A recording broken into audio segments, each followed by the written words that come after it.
বন্ধুরা, যে নারী সব ছেড়ে আসে, শেষমেশ সেই কেন আশ্রয়হীন হয়?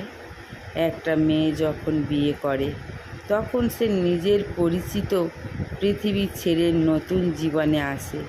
বাবা মা ভাই বোন নিজের ঘর সব কিছু পিছনে ফেলে সে নতুন পরিবারকে আপন করে নিতে চায়।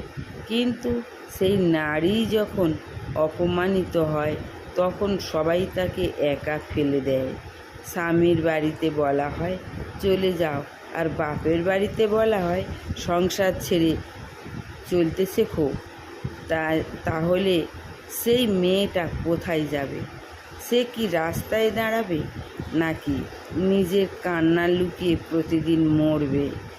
অনেক নারী শুধু সন্তানের মুখের দিকে তাকিয়ে সব সহ্য করে না, অপমান মারধর সব সহ্য করে যায়। অপমান মারধর অবহেলা সব, কারণ সে জানে যাওয়ার মতো তার কোনো জায়গা নেই। এই সমাজ নারীদের শেখায় সহ্য করতে, কিন্তু পুরুষদের শেখায় না সম্মান করতে।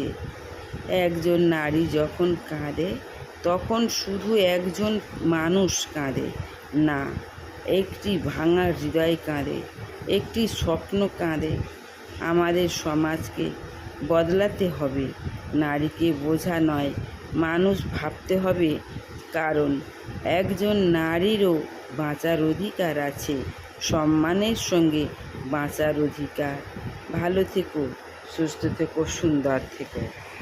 আর সাবস্ক্রাইব, কমেন্ট, শেয়ার দিয়ে নিত্য নতুন ভিডিও সঙ্গে রাখো।